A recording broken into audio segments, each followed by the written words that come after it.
tey ma dend ak ki nga xam ne rek mooy Serigne Yasser Arafat Serigne Yasser Arafat di xale bu ndaw mën lu muy def mën liggéeyam macha allah jàng ko ci anam boo xam ne macha allah waaye Serigne Yasser Arafat ñu gën koo xam ci lan borom ñetti jàngoro yi muy lan hémorroïde ndoxum siti ak ku néew kattan muy faiblesse sexuelle loolu kese.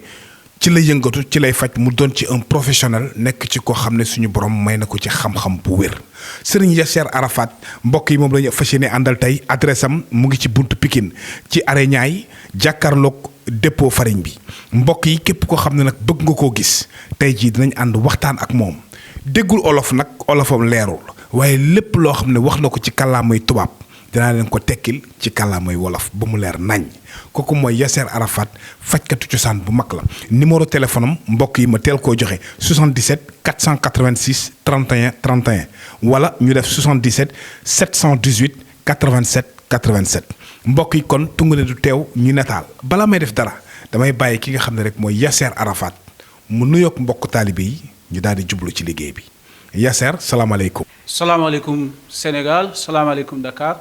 Moi, c'est Yasser, je suis malien, mais ma maman est d'origine mauritanienne. Je suis né et grandi au Mali. Mon spécialiste, c'est en plantes, 100% plantes, hémorroïdes, faiblesse sexuelle et city, d'après les Wolof, ndoxam city.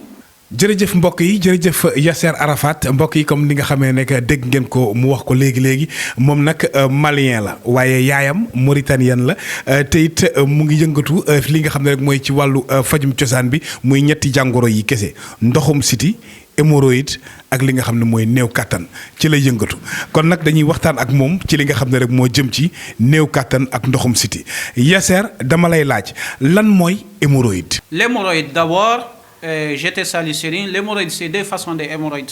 Il y a l'hémorroïde interne et l'hémorroïde externe. L'hémorroïde interne, quand il y a le ballonnement dans ton ventre, quand tu sens du bruit, quand tu ne parviens pas à la douche normale ou bien tu as mal au dos, ça c'est l'hémorroïde interne. Ce qui concerne l'hémorroïde externe maintenant, ça c'est l'hémorroïde s'il y a la présence d'un boule derrière toi, mais il ne faut pas confondre l'hémorroïde externe et le fistule anal, le déchirure du fistule anal, il ne faut pas les confondre. Il y a beaucoup de gens qui confondent ces deux-là, donc je précise ça. Concernant l'hémorroïde interne, j'ai soigné ça une semaine, Johnny, voici l'hémorroïde camadé, l'hémorroïde interne. Concernant l'hémorroïde externe, j'ai un produit, voici, quand tu ouvres, ça, il y a des pommades dedans, les pommades tu mets à l'intérieur, ensuite tu vas boire le médicament des hémorroïdes externes. Voilà, c'est ça l'hémorroïde. À mon point d'avis, tu peux traduire ceux qui ne comprennent pas Wolof, Inch'Allah, après. Yasser Arafat nee na li nga xam ne mooy wàllu hémorroïde interne mooy hémorroïde bi nga xam ne daf lay def li nga xam ne mooy ballonnement sa biir di jooy ngay ngelawal lu bari di seere boo demee toilette doo génne dara te daf lay def nag ballonnement boo xam ne dafay metti trop loolu mooy hémorroïde interne ci biir lay ne waaye hémorroïde externe mooy nekk nag hémorroïde bi nga xam ne dafa génn ci sa ginnaaw def picc dina dem sax bay toq deret di génne deret kon nee na hémorroïde boobu nag mooy hémorroïde bi nga xam ne moo gën a metti ci li nga xam ne rek mooy xeetu hémorroïde bi kon nag Yasser Arafat nee na moom dina ko faj ci lu gaaw boo ñëwee rek am na garab goo xam ne moom la lay jox muy liquide bii nga xam ne moom la yore moom mooy faj li nga xam ne mooy hémorroïde ci lu gaaw am na it li nga xam ne rek mooy pommade bii nga xam ne ni moom nga ciy diw ginnaaw boo demee toilette ba mu génn pommade bii nga ciy diw moo gën nag nga koy delloo sa loxo ci diir bu gàtt une semaine wala 2 semaines mu tàqale la ak li nga xam ne rek mooy hémorroïde moo xam muy interne moo xam muy externe damay ñëw nag ci jàngoro ji di ndoxum siti Yasser lan mooy ndoxum siti ak yow nag nga koy faje ci ñaata temps nga koy faj. Ndoxam city, c'est la mère de toutes les maladies. C'est la base. C'est lui qui fait tout. C'est lui qui gâte tout chez nous les Sénégalais ici. La plupart des Sénégalais souffrent de city. D'autres disent le si j'ai le city, j'ai mal à la tête. Mon corps est chaud la nuit. D'autres disent que quand je pars à la douche, je me lave, j'ai mon corps qui me gratte. Tout ça là, c'est les effets des city. Quand il y a les city, la seule chose à faire, venez me voir, c'est la meilleure solution. Inch'Allah, j'ai un produit pour toi. Quand tu le prends, tu mets les gens qui ont le corps gratté, quand tu prends ça, une semaine, Inch'Allah, Johnny là, c'est fini. Après, tu vas boire ça. C'est ça, le médicament des city. Inch'Allah, quand tu prends ça, c'est fini. Inch'Allah, tu seras plus souffre des city. City. Les restes, Inch'Allah, Serigne va vous traduire ça en Wolof comme moi, je ne comprends pas Wolof. Merci beaucoup. Mais je me débrouille en Wolof, ceux qui ne comprennent pas rien en français. Jërëjëf. ki nga xam ne nag mooy Yasser Arafat adresse am mu ngi ci buntu Pikine ci arrêt Niayes jàkkaarloo ak dépôt farine bi képp koo xam ne rek bëgg ngaa jokkoo ak moom wooteel ci 77 486 31 31 wala nga def 77 718 87 87 dañuy ñëw ci li nga xam ne rek mooy jàngoro jii di ndoxum siti wax na ndoxum siti li nga xam ne rek noonu lay def ci yaramu doomu aadama mooy daf lay indil li nga xam ne rek mooy yaram boo xam ne dafay xasan yaram boo xam ne dafay génne ay picc di toj di génne ay ndox te it nag dina yàq li nga xam ne rek mooy sa yaram dina yàq sa li nga xam ne mooy say wee dina yàq tamit li nga xam ne rek mooy sa wàllu néew kàttan ci lu bare bare ndax day lakk li nga xam ne mooy sa maniw ndoxum siti nag nee na dina ko faj ci lu gaaw ci toll ci ñaari semaine ba li nga xam ne rek mooy une semaine dina ko faj ndax am na pommade boo xam ne moom la lay jox bu fekkee ne da ngay sangu ba noppi sa yaram di xasan wala nga am yaram buy xasan saa su ne pommade bii moom la lay digal ngay ñëw di ko jënd si di ko diw ci sa yaram boole kook garab gi nga xam ne moom la lay jox muy garab gu jaune gii nga xam ne rek moom mooy faj ndoxum siti traitement bi daal boo ko toppee ci lu gaaw une semaine ou 2 semaines mun na la fajal li nga xam ne mooy sa ndoxum siti ba mu set wecc ci sa yaram Yasser yow naka ngay fajee faiblesse sexuelle néew kattan ak ñaata temps nga koy faj. Il y a des façons de faiblesse sexuelle. Tout d'abord, il y a la faiblesse sexuelle.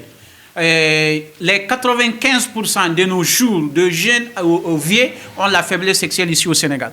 La faiblesse sexuelle, il y a télé, il y a new katan. Ceux qui sont nés avec ça, je ne le soigne pas. Il y a des gens qui sont nés avec la maladie, je ne soigne pas ça.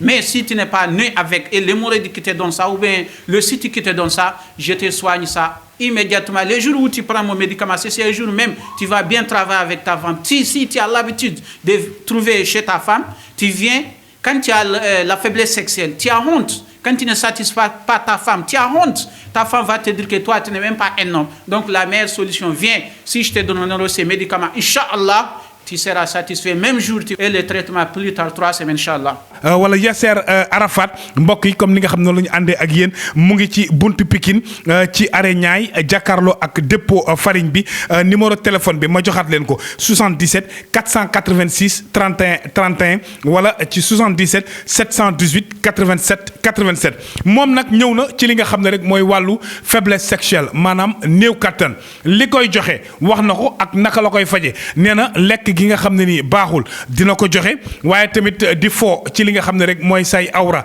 dina koy joxe waaye tamit nee na néew kàttan koo xam ne da nga koo am te judduwaale wu ko moom du ko faj boo fekkee da nga koo judduwaale mu nekk ci yow loolu du ko faj waaye nag bu dee tamit da ngay def li nga xam ne rek mooy di sëy lu bari ak jigéen ak di làmb sa kanam di jël sa loxo di ko téye loolu dina indi li nga xam ne mooy néew kàttan ci li nga xam ne mooy jeunes yi mbokk yi nag wax na ne tamit nekk ak sa soxna di nekk ak moom mu yaakaar ne sax jigéen la tëddal wala ngay néew kàttan boo demee doo yàgg ci kawam wala da ngay gaaw yegg fi nga jëm nee na loolu yëpp dina ko faj saafara ko ci lu gaaw kooku mooy Yasser Arafat moom nag mbokk yi lépp loo xam ne ci ay garabam boo fi ñëwee am na ay garab yu mu lay jox muy butéel bii nga xam ne dafa baax ci li nga xam ne rek mooy ku néew kàttan dina yokk sa kàttan kon ki nga xam ne rek mooy Yasser Arafat moom mooy dindi li nga xam ne mooy defet yi ci li nga xam ne mooy góor ñi kon mbokk yi dina ko saafara nag ci lu gaaw boo naanee garabam yi.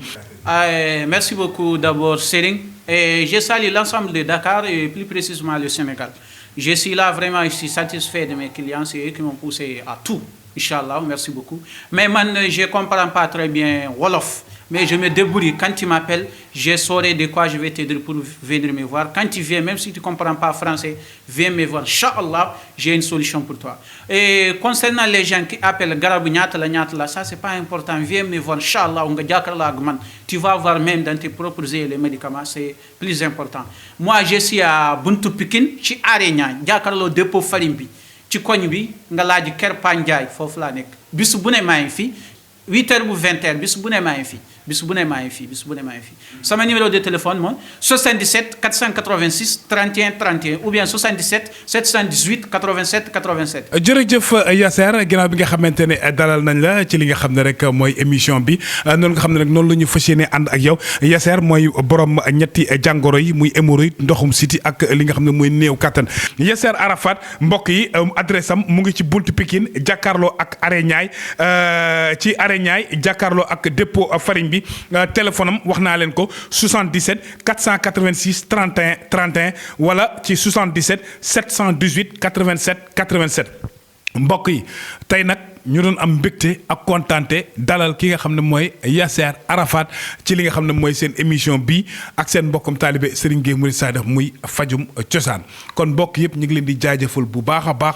di leen jox dox daje ci beneen émission ak beneen fajkatu cosaan tey ma amoon mbégte dalal borom ñetti jàngoro yi muy hémorroïde ndoxum siti ak faiblesse sexuelle néew kattan Yasser Arafat maa ngi koy bëggee te di ko jaar mbokk yi daw leen gaaw seet si ko ndax yor na garab yu wér te wóor. Serigne Yasser Arafat di xale bu ndaw mën lu muy def mën liggéeyam macha allah jàng ko ci anam boo xam ne macha allah waaye Serigne Yasser Arafat ñu gën koo xam ci lan borom ñetti jàngoro yi muy lan hémorroïde ndoxum siti ak ku néew kattan muy faiblesse sexuelle loolu kese.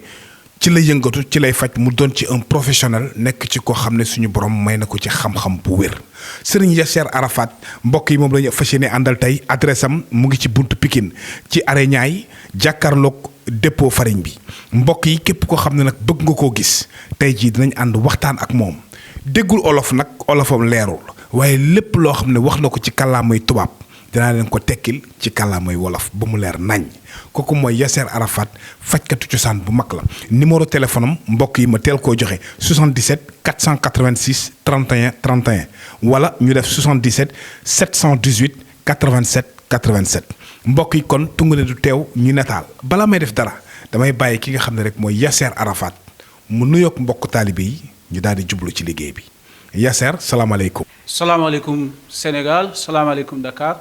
Moi, c'est Yasser, je suis malien, mais ma maman est d'origine mauritanienne.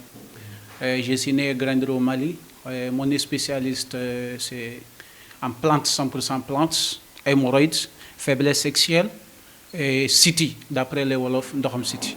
jërëjëf mbokk yi jërëjëf Yasser Arafat mbokk yi comme ni nga xamee ne dégg ngeen ko mu wax ko léegi moom nag malien la waaye yaayam mauritanienne la te it mu ngi yëngatu li nga xam ne rek mooy ci wàllu fajum cosaan bi muy ñetti jàngoro yi kese ndoxum siti hémorroïde ak li nga xam ne mooy néew kattan ci lay yëngatu kon nag dañuy waxtaan ak moom ci li nga xam ne rek moo jëm ci néew kattan ak ndoxum siti Yasser dama lay laaj lan mooy hémorroïde. L'hémorroïde d'abord. J'étais salicérine. L'hémorroïde, c'est deux façons d'hémorroïdes. Il y a l'hémorroïde interne et l'hémorroïde externe. L'hémorroïde interne, quand il y a le ballonnement dans ton ventre, quand tu sens du bruit, quand tu ne parviens pas à la douche normale ou bien tu as mal au dos, ça c'est l'hémorroïde interne. Ce qui concerne l'hémorroïde externe maintenant, ça c'est l'hémorroïde s'il y a la présence d'un boule derrière toi, mais il ne faut pas confondre l'hémorroïde externe et le fistule anal, le déchirure du fistule anal, il ne faut pas les confondre. Il y a beaucoup de gens qui confondent ces deux-là, donc je précise ça. Concernant l'hémorroïde interne, j'ai soigné ça une semaine, Johnny, voici l'hémorroïde camadé, l'hémorroïde interne. Concernant l'hémorroïde externe, j'ai un produit, voici, quand tu ouvres, ça, il y a des pommades dedans, les pommades tu mets à l'intérieur, ensuite tu vas boire le médicament des hémorroïdes externes. Voilà, c'est ça l'hémorroïde. À mon point d'avis, tu peux traduire ceux qui ne comprennent pas Wolof, Inch'Allah, après. Yasser Arafat nee na li nga xam ne mooy wàllu hémorroïde interne mooy hémorroïde bi nga xam ne daf lay def li nga xam ne mooy ballonnement sa biir di jooy ngay ngelawal lu bari di seere boo demee toilette doo génne dara te daf lay def nag ballonnement boo xam ne dafay metti trop loolu mooy hémorroïde interne ci biir lay ne waaye hémorroïde externe mooy nekk nag hémorroïde bi nga xam ne dafa génn ci sa ginnaaw def picc dina dem sax bay toq deret di génne deret kon nee na hémorroïde boobu nag mooy hémorroïde bi nga xam ne moo gën a metti ci li nga xam ne rek mooy xeetu hémorroïde bi kon nag Yasser Arafat nee na moom dina ko faj ci lu gaaw boo ñëwee rek am na garab goo xam ne moom la lay jox muy liquide bii nga xam ne moom la yore moom mooy faj li nga xam ne mooy hémorroïde ci lu gaaw am na it li nga xam ne rek mooy pommade bii nga xam ne ni moom nga ciy diw ginnaaw boo demee toilette ba mu génn pommade bii nga ciy diw moo gën nag nga koy delloo sa loxo ci diir bu gàtt 1 semaine wala 2 semaines mu tàqale la ak li nga xam ne rek mooy hémorroïde moo xam muy interne moo xam muy externe. damay ñëw nag ci jàngoro ji di ndoxum siti Yasser lan mooy ndoxum siti ak yow nag nga koy faje ci ñaata temps nga koy faj. Ndoxum siti, c'est la mère de toutes les maladies. C'est la base. C'est lui qui fait tout. C'est lui qui gâte tout chez nous les Sénégalais ici. La plupart des Sénégalais souffrent de siti. D'autres disent, j'ai le siti. J'ai mal à la tête. Mon corps est chaud la nuit. D'autres disent que quand je pars à la douche, je me lave, j'ai mon corps qui me gratte. Tout ça là, c'est les effets des siti. Quand il y a les siti, la seule chose à faire, venez me voir, c'est la meilleure solution. Inch'Allah, j'ai un produit pour toi. Quand tu le prends, tu mets les gens qui ont le corps gratté, quand tu prends ça, 1 semaine, Inch'Allah, Johnny là, c'est fini. Après, tu vas boire ça. C'est ça, le médicament des siti. Inch'Allah, quand tu prends ça, c'est fini. Inch'Allah, tu seras plus souffre de siti. Les restes, Inch'Allah, Serigne va vous traduire ça en Wolof comme moi, je ne comprends pas Wolof. Merci beaucoup. Mais je me débrouille en Wolof, ceux qui ne comprennent pas rien en français. Jërëjëf. ki nga xam ne nag mooy Yasser Arafat adresse am mu ngi ci buntu Pikine ci arrêt Niayes jàkkaarloo ak dépôt farine bi képp koo xam ne rek bëgg ngaa jokkoo ak moom wooteel ci 77 486 31 31 wala nga def 77 718 87 87 dañuy ñëw ci li nga xam ne rek mooy jàngoro jii di ndoxum siti wax na ndoxum siti li nga xam ne rek noonu lay def ci yaramu doomu aadama mooy daf lay indil li nga xam ne rek mooy yaram boo xam ne dafay xasan yaram boo xam ne dafay génne ay picc di toj di génne ay ndox te it nag dina yàq li nga xam ne rek mooy sa yaram dina yàq sa li nga xam ne mooy say wee dina yàq tamit li nga xam ne rek mooy sa wàllu néew kàttan ci lu bare bare ndax day lakk li nga xam ne mooy sa maniw ndoxum siti nag nee na dina ko faj ci lu gaaw ci toll ci 2 semaines ba li nga xam ne rek mooy 1 semaine dina ko faj ndax am na pommade boo xam ne moom la lay jox bu fekkee ne da ngay sangu ba noppi sa yaram di xasan wala nga am yaram buy xasan saa su ne pommade bii moom la lay digal ngay ñëw di ko jënd si di ko diw ci sa yaram boole kook garab gi nga xam ne moom la lay jox muy garab gu jaune gii nga xam ne rek moom mooy faj ndoxum siti traitement bi daal boo ko toppee ci lu gaaw 1 semaine ou 2 semaines mun na la fajal li nga xam ne mooy sa ndoxum siti ba mu set wecc ci sa yaram Yasser yow naka ngay fajee faiblesse sexuelle néew kattan ak ñaata temps nga koy faj. Il y a des façons de faiblesse sexuelle. Tout d'abord, il y a la faiblesse sexuelle. Les 95% de nos jours, de jeunes aux vieux, ont la faiblesse sexuelle ici au Sénégal. La faiblesse sexuelle, il y a télé, il y a New Katan. Ceux qui sont nés avec ça, je ne le soigne pas. Il y a des gens qui sont nés avec la maladie, je ne soigne pas ça. Mais si tu n'es pas né avec, et l'hémorroïde qui te donne ça, ou bien le site qui te donne ça, je te soigne ça immédiatement. Les jours où tu prends mon médicament, c'est les jours même, tu vas bien travailler avec ta femme. Si tu as l'habitude de trouver chez ta femme, tu viens, quand tu as la faiblesse sexuelle, tu as honte. Quand tu ne satisfais pas ta femme, tu as honte. Ta femme va te dire que toi, tu n'es même pas un homme. Donc la meilleure solution, viens, si je te donne ces médicaments, Inch'Allah, tu seras satisfait même jour et le traitement plus tard 3 semaines Inch'Allah. wala Yasser Arafat mbokk yi comme ni nga xam ne la ñu àndee ak yéen mu ngi ci buntu Pikine ci arrêt Niayes jàkkaarloo ak dépôt farine bi numéro téléphone bi ma joxaat leen ko 77 486 31 31 wala ci 77 718 87 87 moom nag ñëw na ci li nga xam ne rek mooy wàllu faiblesse sexuelle maanaam néew kattan li koy joxe wax na ko ak naka la koy faje nee na lekk gi nga xam ne nii baaxul dina ko joxe waaye tamit di fo ci li nga xam ne rek mooy say awra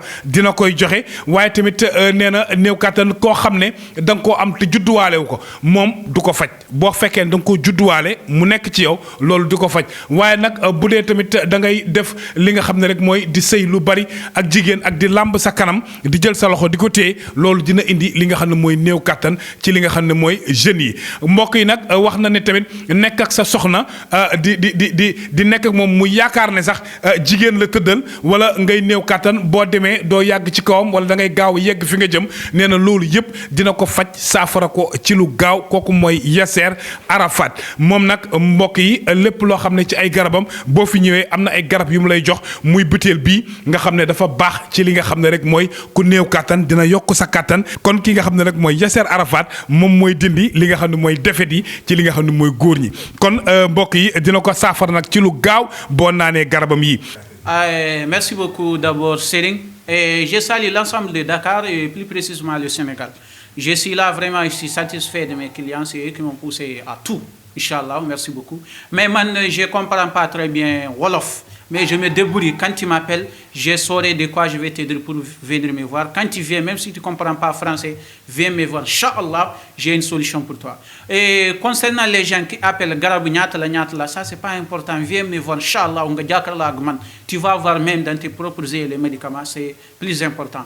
Moi, je suis à Buntu Pikin, je suis à Arenya, Diakarlo dépôt Farimbi.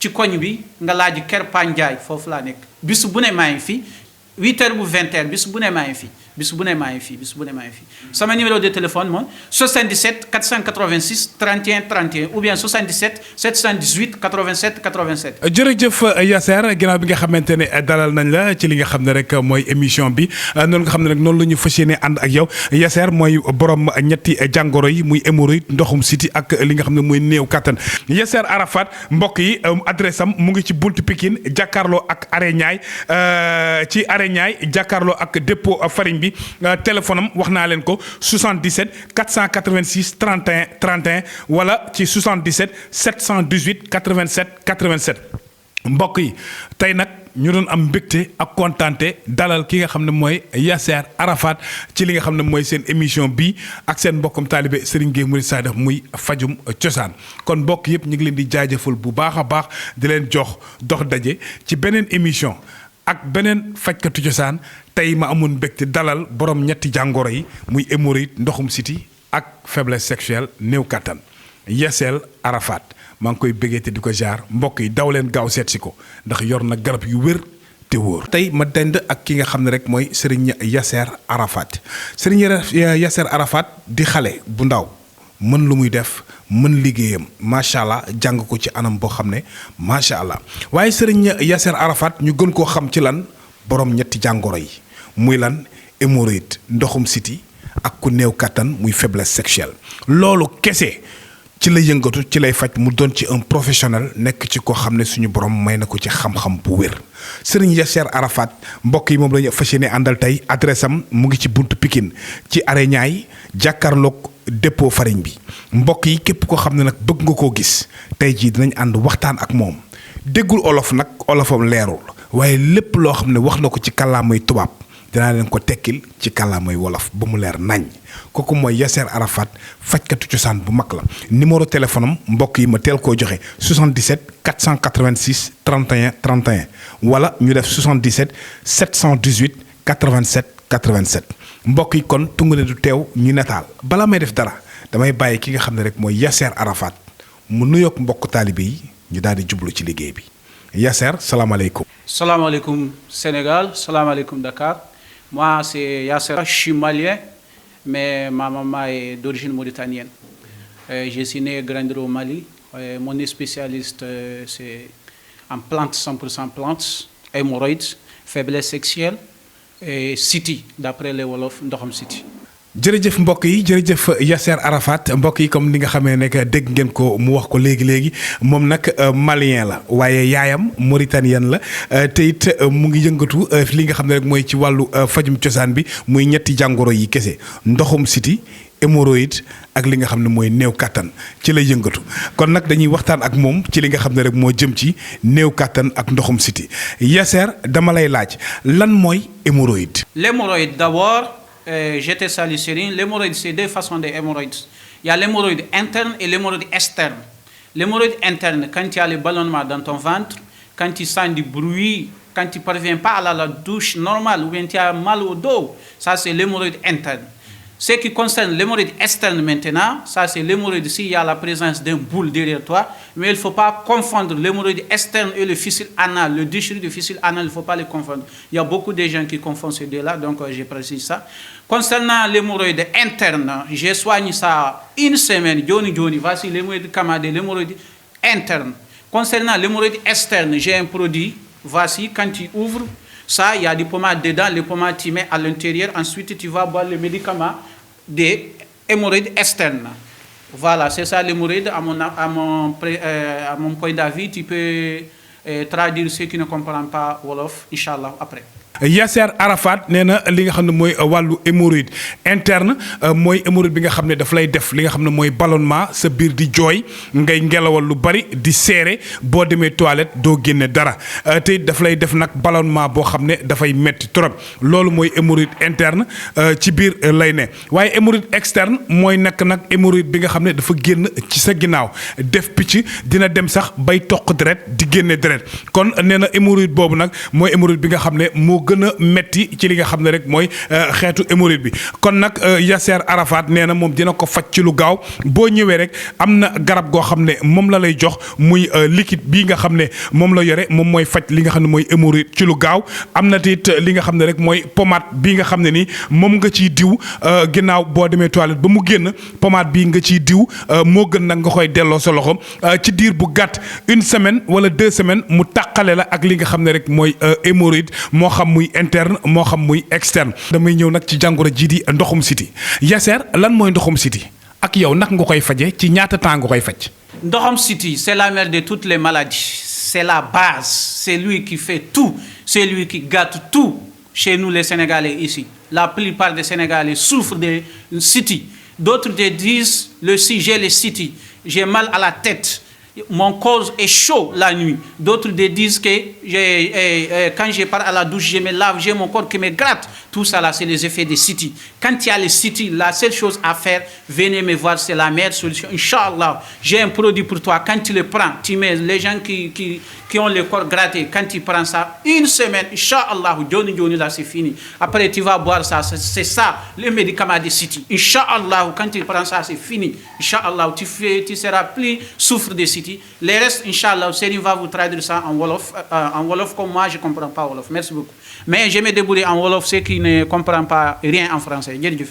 ki nga xam ne nag mooy Yasser Arafat adresse am mu ngi ci buntu Pikine ci arrêt Niayes jàkkaarloo ak dépôt farine bi képp koo xam ne rek bëgg ngaa jokkoo ak moom wooteel ci 77 486 31 31 wala nga def 77 718 87 87 dañuy ñëw ci li nga xam ne rek mooy jàngoro jii di ndoxum siti wax na ndoxum siti li nga xam ne rek noonu lay def ci yaramu doomu aadama mooy daf lay indil li nga xam ne rek mooy yaram boo xam ne dafay xasan yaram boo xam ne dafay génne ay picc di toj di génne ay ndox te it nag dina yàq li nga xam ne rek mooy sa yaram dina yàq sa li nga xam ne mooy say wee dina yàq tamit li nga xam ne rek mooy sa wàllu néew kàttan ci lu bare bare ndax day lakk li nga xam ne mooy sa maniw ndoxum siti nag nee na dina ko faj ci lu gaaw ci toll ci ñaari semaine ba li nga xam ne rek mooy une semaine dina ko faj ndax am na pommade boo xam ne moom la lay jox bu fekkee ne da ngay sangu ba noppi sa yaram di xasan wala nga am yaram buy xasan saa su ne pommade bii moom la lay digal ngay ñëw di ko jënd si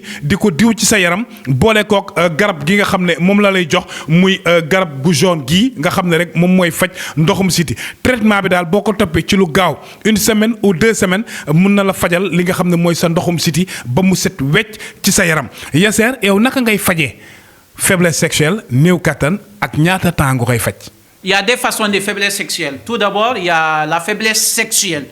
Les 95% de nos jours, de jeunes aux vieux, ont la faiblesse sexuelle ici au Sénégal.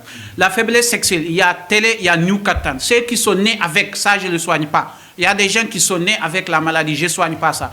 Mais si tu n'es pas né avec, et l'hémorroïde qui te donne ça, ou bien le site qui te donne ça, je te soigne ça immédiatement. Le jour où tu prends mon médicament, c'est le jour même, tu vas bien travailler avec ta femme. Si tu as l'habitude de trouver chez ta femme, tu viens, quand tu as la faiblesse sexuelle, tu as honte. Quand tu ne satisfais pas ta femme, tu as honte. Ta femme va te dire que toi, tu n'es même pas un homme. Donc la meilleure solution, viens, si je te donne ces médicaments, Inch'Allah, tu seras satisfait même jour et le traitement plus tard 3 semaines, Inch'Allah. wala Yasser Arafat mbokk yi comme ni nga xam ne la ñu àndee ak yéen mu ngi ci buntu Pikine ci arrêt Niayes jàkkaarloo ak dépôt farine bi numéro téléphone bi ma joxaat leen ko 77 486 31 31 wala ci 77 718 87 87 moom nag ñëw na ci li nga xam ne rek mooy wàllu faiblesse sexuelle maanaam néew kattan li koy joxe wax na ko ak naka la koy faje nee na lekk gi nga xam ne nii baaxul dina ko joxe waaye tamit di fo ci li nga xam ne rek mooy say awra dina koy joxe waaye tamit nee na néew kattan koo xam ne da nga koo am te judduwaale wu ko moom du ko faj boo fekkee da nga koo judduwaale mu nekk ci yow loolu du ko faj waaye nag bu dee tamit da ngay def li nga xam ne rek mooy di sëy lu bari ak jigéen ak di làmb sa kanam di jël sa loxo di ko téye loolu dina indi li nga xam ne mooy néew kattan ci li nga xam ne mooy jeunes yi mbokk yi nag wax na ne tamit nekk ak sa soxna di nekk ak moom mu yaakaar ne sax jigéen la tëddal wala ngay néew kattan boo demee doo yàgg ci kawam wala da ngay gaaw yegg fi nga jëm nee na loolu yëpp dina ko faj saafara ko ci lu gaaw kooku mooy Yasser Arafat moom nag mbokk yi lépp loo xam ne ci ay garabam boo fi ñëwee am na ay garab yu mu lay jox muy butéel bii nga xam ne dafa baax ci li nga xam ne rek mooy ku néew kattan dina yokk sa kattan kon ki nga xam ne rek mooy Yasser Arafat moom mooy dindi li nga xam ne mooy defet yi ci li nga xam ne mooy góor ñi kon mbokk yi dina ko saafara nag ci lu gaaw boo naanee garabam yi. Merci beaucoup d'abord Serigne et je salue l'ensemble de Dakar et plus précisément le Sénégal. Je suis là vraiment, je suis satisfait de mes clients, c'est eux qui m'ont poussé à tout. Inch'Allah, merci beaucoup. Mais moi, je ne comprends pas très bien Wolof. Mais je me débrouille. Quand tu m'appelles, je saurai de quoi je vais t'aider pour venir me voir. Quand tu viens, même si tu ne comprends pas français, viens me voir. Inch'Allah, j'ai une solution pour toi. Et concernant les gens qui appellent Garabou Nyatala, ça, c'est pas important. Viens me voir. Inch'Allah, tu vas voir même dans tes propres yeux les médicaments. C'est plus important. Moi, je suis à Buntu Pikine, je suis à Arena, Diakarlo dépôt Farimbi. Tu connais bi, nga laaj Ker Pandiaye, fofu la nek. Bisu bu ne maa ngi fi 8h ou 20h, bisu bu ne maa ngi fi. Bisu bu ne maa ngi fi, bisu bu ne maa ngi fi. Sama numéro de téléphone moi 77 486 31 31 ou bien 77 718 87 87. jërëjëf Yasser ginnaaw bi nga xamante ne dalal nañ la ci li nga xam ne rek mooy émission bi noonu nga xam ne rek noonu la ñu fas yéene ànd ak yow Yasser mooy borom ñetti jàngoro yi muy hémorroïde ndoxum siti ak li nga xam ne mooy néew kattan Yasser Arafat mbokk yi adresse am mu ngi ci buntu Pikine jàkkaarloo ak arrêt Niayes ci arrêt Niayes jàkkaarloo ak dépôt farine bi téléphone am wax naa leen ko 77 486 31 31 wala ci 77 718 87 87 mbokk yi tey nag ñu doon am mbégte ak kontaante dalal ki nga xam ne mooy Yasser Arafat ci li nga xam ne mooy seen émission bii ak seen mbokkam taalibe Serigne Gueye Mouride Sadikh muy fajum cosaan kon mbokk yëpp ñu ngi leen di jaajëfal bu baax a baax di leen jox dox daje ci beneen émission ak beneen fajkatu cosaan tey ma amoon mbégte dalal borom ñetti jàngoro yi muy hémorroïde ndoxum siti ak faiblesse sexuelle néew kattan Yasser Arafat maa ngi koy bëggee te di ko jaar mbokk yi daw leen gaaw seet si ko ndax yor na garab yu wér te wóor Yasser ca kaw ca kanam ci lu baax jaay ngeen jëf.